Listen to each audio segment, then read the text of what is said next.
minutes and get to 81, but there was that all the way through. Congratulations, Sam Mitchell, who's been taking all kinds of strays the last few minutes. But a lot of people being reintroduced to Sam Mitchell tonight. You know, I know you didn't like the basketball. I wasn't a big fan of it. I know Frostberg's not. I know Frostberg's also upset. You know, the breaking Kobe's record. Sure. But 83 points doesn't need to be poetry. No, it's the old rule of thumb, right? I have fault a good strategy. Doesn't mean I have to like it. But it's something that none of us have. It's been 20 years since we saw Kobe get to 81. And this is absolute. I mean, it doesn't need to be something that you can hang in the Louvre. 83 is still 83 points. People are going to remember where they were watching the end of this game when they're going, oh, man, now the Heat are fouling right off the inbounds like they're pressing and they're down 10 in the last 2 minutes of the NBA Finals. Like, people are going to remember where they were. They're going to remember him hitting the free throws. They'll remember the water bottle bath that Bam Adebayo Nobody's going to remember They'll remember this. all of it. Dude. Who's remembering this? Dude, 83 points. That's all I got to say is 83 Heat fans, points. like, next month, they won't even remember this game. 83 points, man. 83. Now, here, let's have some fun with numbers. Ready?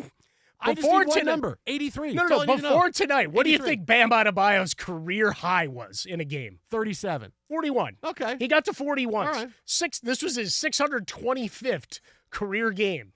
He'd gotten to 40 one time. In Michael Jordan or Kobe Bryant's most free throws in a game, 27. Yeah.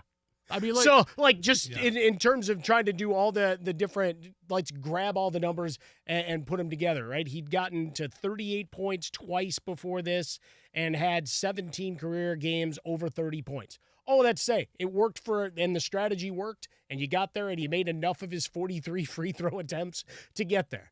I can say two things. Like I said, I can appreciate it for what it became, but while still looking at it kind of squinting because it didn't resemble a basketball game in the final minutes, but it all counts the same. I think that's irrelevant because it's still 83. I mean, just that sometimes numbers just stand out. Well, you can't tell me how to feel. Right? No, but you can say 83 is 83. No, yeah, I can tell you 83. I didn't like the way we got there. No, I get that. What I'm saying is that I think, not liking the way you get there is superseded by the fact that it was 83 points. It's something scores of NBA fans have never seen because Kobe happened a long time ago, right? You're going back over 20 years ago 100%. To see Kobe, right? And then before that, it was 40 years to watch Wilt. I don't know what Wilt's game was like. You think Wilt's game was all poetry? Like, Wilt was at the free throw line, right? He only went to the free throw line 32 times in that game. But that's 25% less, pal. I guarantee you it wasn't all sunshine, lollipops, and rainbows for Wilt's game. Well, he also didn't make 7 3-pointers or whatever. What if I were to tell you, guys, that wasn't the sign for how many points he had? Oh, it was. Well, what was it the sign for? That was the party he was trying to get started. Again, he had 69 through 3 quarters. Yeah, well, yeah, that's. But for Bam Adebayo, right? He Wilt. had 7 3-point makes. And it was funny because we were watching it, and towards the end of because the last one came in the third quarter, didn't it? Yeah. He had 7 makes, and then he kept going. He almost screwed himself by trying to take so many threes. I'm like, dude, why? Just go to the rack. You shot 30 free throws. I think they're going to give you the whistle. Get to the free throw line, and he's putting up threes that were like, one-legged, end of half. Yeah. No, who is Shaq would always say, oh, it's someone's putting up those one-legged Rex Chapman three-pointers that don't make any sense, right? Like that's kind of what it was. These one-legged Rex. I'm just chucking it up, like okay.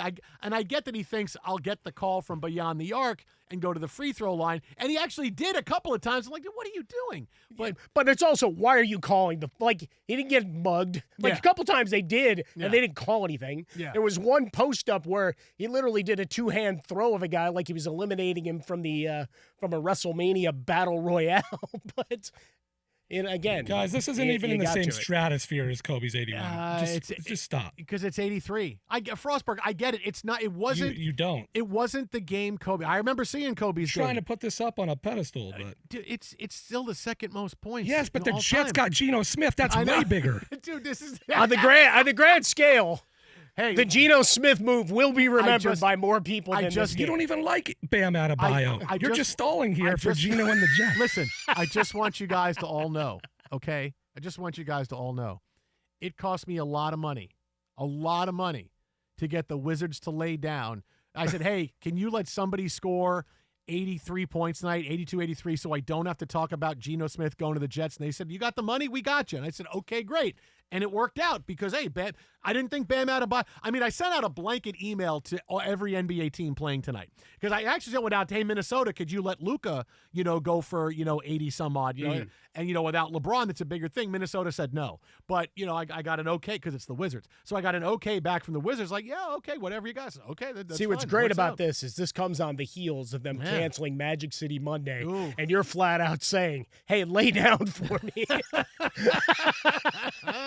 I really don't want to talk about Geno Smith and the Jets, man. I really don't want to talk about it. But the thing about this, right, you want a hot take on the Bam Adebayo story here. Again, 83 points, second most all time. Not poetry the last 6-7 minutes of the game. I am surprised games like this don't happen more often, where at least once a year we don't have someone making a run at 80, 85. Because of the way the NBA is, and these last 20 games of the regular season are irrelevant now. You see the teams don't care about it. Teams are tanking all the time.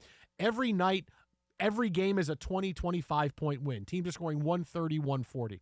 I really am surprised that at least once a year we don't get that magical night where everything coalesces and a big scorer makes a big run. Now, I didn't have I would never have Bam Adebayo on that list. This guy would have been about, 80th on the out of your NBA players, maybe? Look, I'd have Luka. I'd have Wemby. I would have Jaylen Brown. I would have Brunson. I would have Cade Cunningham. I would have Luka. I would have Jokic. I mean, there's a host of, I would have Kawhi. I would have a host of guys ahead of him. But at least once a year, I'm really surprised that we don't see that simply because of the way teams treat the regular season now. We're sitting guys. We don't care. So, hey, if a star, like now, can you imagine if now the Splash Brothers came into the league and they came into their own? Steve Kerr starts coaching the Warriors now, and it's a young Steph Curry and a young Klay Thompson, where how many times did Klay have 25 in the first quarter? Like 3 times. Can you imagine now doing this at this point in the NBA season? Klay could have gotten to 100. Steph could have gotten to 100 with teams taking the regular season not as serious as they did a few years ago. Yeah, I just wonder if on some level, I mean, because we've talked about this before, right? We've been doing this show a minute, and we'll have a guy that heats up and he's into the 50s in the third quarter, but usually it's a beatdown, and you're thinking about the longer term, and even for Miami, are they a title team? I don't know. Can they win the East? Maybe. But, we've seen it with guys who've gotten hot and had these kind of nights, and then, all right, the game's a 20-point burial, and it becomes, all right, they sat him down. And we've booed it because it's been in the flow of a normal game, right, to where it's like, all right, well, he's just hitting threes and their offensive sets and whatever, and then they sit down for that final quarter because they're burying a team. And for this, I mean, from the inner child in me that loves to see chaos, this was everything you want because they were beating the hell out of these guys. I mean, you watched, and we were joking about it before we came on air of, hey, look at the guys for the Wizards that are suddenly going to have career nights. I mean, Will Riley finished with 22. Yeah. He played 40 minutes before it's done. Jaden Hardy had 17 off the bench for the Wizards. Like, how many guys are going to say, hey, remember the night where you two combined for 125 points and Bam Adebayo, had 83 of them? Well, it's like the Aaron brothers and their home run mark, right? But it's just that kind of thing where we've seen guys have tremendous nights, but you take it back into the larger context of, all right, we're going to do Operation Shutdown. Now, Steve Kerr, given what he had to say yesterday, and we'll get to that somewhere in the 4 hours as we go forward, is I don't think he wants to play anybody. At this point, he's fearful of these stressful minutes taking their toll on all of their fragile bodies. So, I don't know that he would be on board anymore, but maybe he would have a decade hence. But we look at Adebayo tonight, and he's the guy to do it. Maybe someone will be inspired. Man, maybe now we start getting a run of guys going, hey, give him a show.